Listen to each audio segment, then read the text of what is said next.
Strokovnjaki opozarjajo, da so žrtve, ki bi dejanje prijavile, premalo zaščitene in se sprašujejo, kaj se mora zgoditi, da se bo na tem področju vendarle spremenila zakonodaja. Prav tako je pri nas dejanje, ki nima resnih posledic, prehitro vzeto le kot prekršek, opozarjajo, in ne kot kaznivo dejanje. Da bi stekel kazenski postopek, mora žrtev dogodek prijaviti policiji, a mnoge ustavi strah. Staša Lozar. Brezčutna dejanja otrok in najstnikov, kot na posnetkih s Ptuja, da so v porastu in da na to stroka opozarja že desetletja, pa vendar, da se soočamo s popolno neučinkovitostjo obravnav takih dejanj, tako Leonida Zalokar, psihoterapevtka in ravnateljica strokovnega centra Planina. V Sloveniji ni učinkovitega sistema, ki bi že v zgodnjem obdobju tovrstna vedenja, ravnanja otrok, ki se že kažejo tudi v vrtcu, ustrezno prepoznal in jih vključil v ustrezni program pomoči.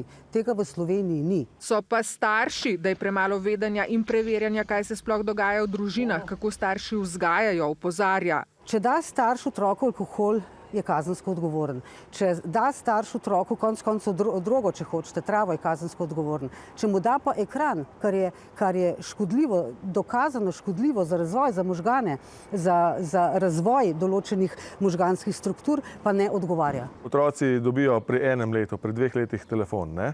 In če hočeš, da dosežeš določene zadovoljstvo, določene dražljaje, moraš vsebine zmeraj bolj morajo biti ekstremne, a ne? To je podobno kot pri alkoholizmu. Zmeraj večja je toleranca in več moraš popiti, da dosežeš enako zadovoljstvo. Starši v ptujskem primeru skoraj zagotovo ne bodo odgovarjali za početje svojih otrok, tako pa pravnik Miha Šepac. Otroci mlajši od 14 let že po zakonodaji niso kazensko odgovorni, ukrepajo lahko le socialne službe. Zdaj, pri starših je pa tako, da njim bi lahko pripisali odgovornost, če je ravnanje otroka posledica njihove slabe vzgoje ali malo zanemarjanja otroka. Otroci starejši od 14 let za svoje dejanje sicer morajo odgovarjati, a le če je njihovo dejanje prepoznano kot kaznivo. To pa je le v primeru, če gre za poškodbe. Ko želimo mi prijaviti kaznivo dejanje, se ga okategorizira za prekršek.